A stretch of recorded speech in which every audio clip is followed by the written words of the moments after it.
What I Would Do If I Had $1 Million. This story proves the truth of that old saying, where there's a will, there's a way. It was told to me by that beloved educator and clergyman, the late Frank W. Gonzalez, who began his preaching career in the Stockyards region of South Chicago. While Dr. Gonzalez was going through college, he observed many defects in our educational system, defects which he believed he could correct if he were the head of a college. His deepest desire was to become the directing head of an educational institution in which young men and women would be taught to learn by doing. He made up his mind to organize a new college in which he could carry out his ideas without being handicapped by orthodox methods of education. He needed $1 million to put the project across. Where was he to lay his hands on so large a sum of money? That was the question that absorbed most of this ambitious young preacher's thought. But he couldn't seem to make any progress. Every night he took that thought to bed with him. He got up with it in the morning. He took it with him everywhere he went.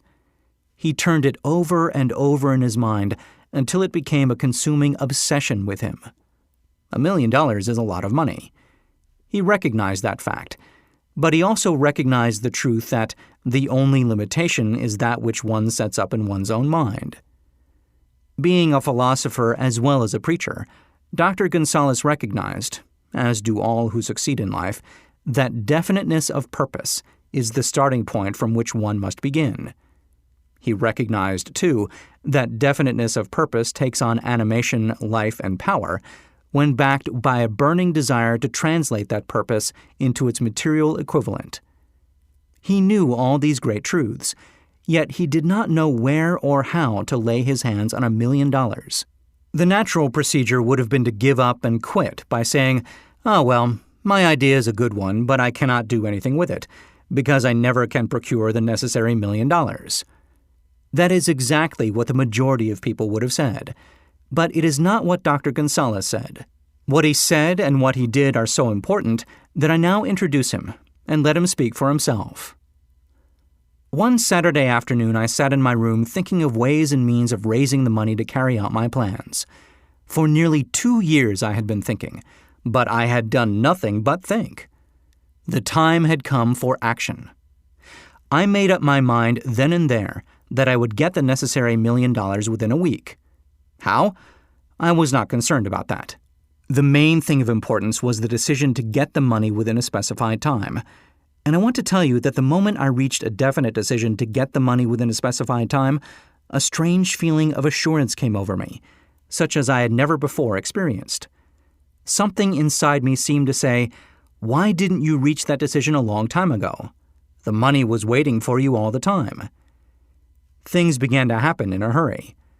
I called the newspapers and announced I would preach a sermon the following morning entitled, "What I Would Do If I Had $1 Million." I went to work on the sermon immediately, but I must tell you frankly the task was not difficult, because I had been preparing that sermon for almost 2 years. The spirit back of it was a part of me. Long before midnight, I had finished writing the sermon. I went to bed and slept with a feeling of confidence, for I could see myself already in possession of the $1 million. Next morning, I arose early, went into the bathroom, read the sermon, then knelt on my knees and asked that my sermon might come to the attention of someone who would supply the needed money. While I was praying, I again had that feeling of assurance that the money would be forthcoming. In my excitement, I walked out without my sermon, and did not discover the oversight until I was in my pulpit and about ready to begin delivering it. It was too late to go back for my notes, and what a blessing that I couldn't go back. Instead, my own subconscious mind yielded the material I needed.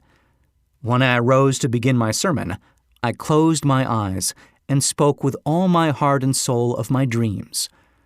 I not only talked to my audience, but I fancy I talked also to God. I told what I would do with $1 million if that amount were placed in my hands.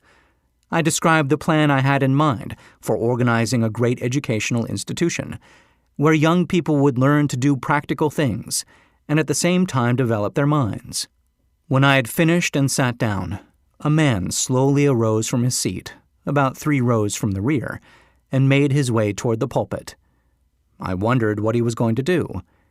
He came into the pulpit, extended his hand, and said, "Reverend, I liked your sermon.